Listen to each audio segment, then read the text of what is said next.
When temperatures heat up, the clothes come off and a wax might be in order. Here with tricks for the wax you want are the owner of Salon de Shayn, Shayn, and esthetician Courtney Weitzel. All right, ladies, welcome to the show. Thank you. What's the smooth on the wax? Let's start with you, Delisa. Like, why is waxing the best way to get rid of unwanted hair? Waxing can be used on all other forms of ways to get rid of, like chemical depilatories. Chemicals can be harsh and some can have it. Shaving, obviously, they call it 5 o'clock. So, and when you wax in a line finer, because you're moving the follicle, you're removing the follicle, yes. And then the other thing too is a lot of times with some of the other hair removals like laser, you have to have light skin and dark hair for it to be the best, to get the best results for that. So that's why waxing is actually good for all skin types. So how long do we need to grow our hair out before we can get it waxed and in between wax? Well, every person is different and everybody's hair grows differently. We recommend 2 to 3 weeks, especially for your first time. You want the hair longer. A lot of people, they try to help us by coming in with it really trimmed down. They think that it's better if it's shorter. It's actually not. The longer it is, the better. And if it actually is too long, we can trim it down ourselves. But we normally say about 1/4 of an inch, which is like almost every conditions that you don't want to work on. People with severe diabetes that's uncontrolled don't heal very quickly. Oh, gotcha. Or anybody with any kind of autoimmune disease.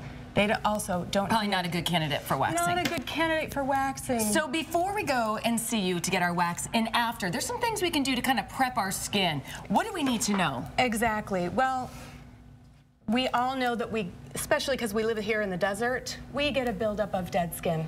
And so you want to exfoliate. Exfoliate, exfoliate, exfoliate. Exactly. This is a lavender salt scrub.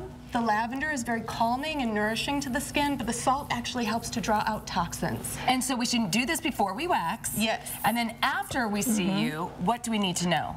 Well, you're going to want to continue to exfoliate, but you have to keep your skin very hydrated in between as well. We get very dry here in the desert, and that can cause skin disruption.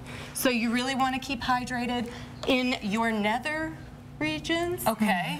This is a product that has natural tea tree in it, so it's antibacterial. So it not only helps... So we're moisturizing all over then. Oh, yes, girl.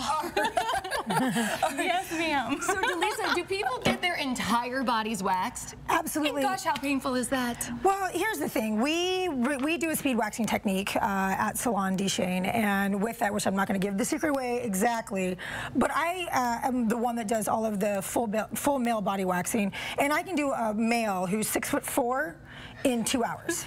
I'm talking tips to toes, everything. And people want tips to toes? Is that a popular request? It really is. The only thing that we do not do is we don't do the top of the head, or we don't do men's beards. Okay. Because that but everywhere else is fair game. Everywhere else is fair game. All right, ladies, thank you so much. We appreciate you showing us how we can get our wax to the max. Thank you so much. And information on Salon de Shayn can be found on our website, azfamily.com/your life.